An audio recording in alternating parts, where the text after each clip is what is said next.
রব্বুল ইজ্জত তোমার এই মেহেরবানি শুকরিয়া আদায় করার শক্তি আমাদের নেই, তারপরে তোমার সেখানে বাসায় বলবো আলহামদুলিল্লাহ রাব্বিল আলামিন।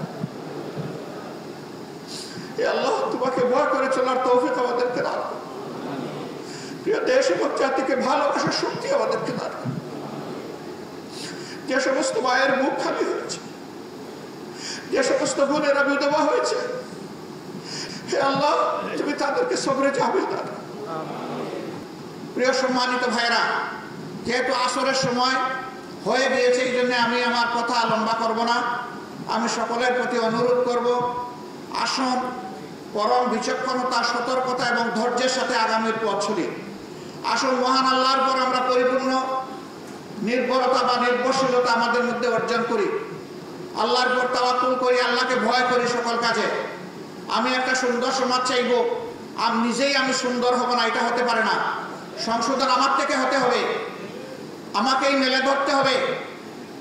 এই দেশে যারাই হিন্দু, মুসলমান, বৌদ্ধ, খ্রিস্টান যারাই বসবাস করে, সবাই বাংলাদেশি, সবাই এদেশের সুনাগরিক, এদেশের গর্বিত নাগরিক।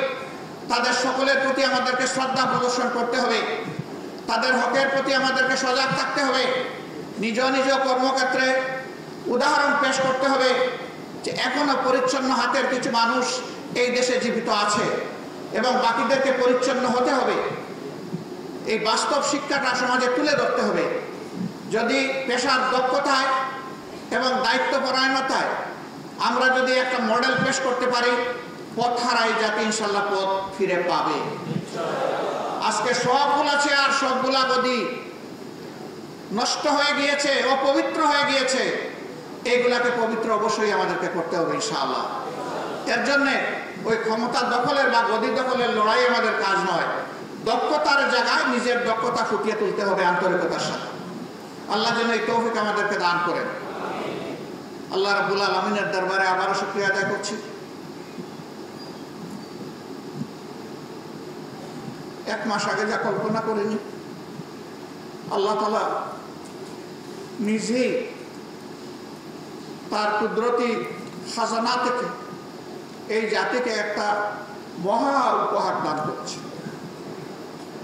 রব্বুল ইজ্জত তোমার এই মেহেরবানি শুকরিয়া আদায় করার শক্তি আমাদের নেই, তারপরে তোমার সেখানে বাসায় বলবো আলহামদুলিল্লাহ রাব্বিল আলামিন। হে আল্লাহ, তোমাকে ভয় করে চলার তৌফিক আমাদেরকে দান করো। প্রিয় দেশ এবং জাতিকে ভালোবাসার শক্তি আমাদেরকে দান করো।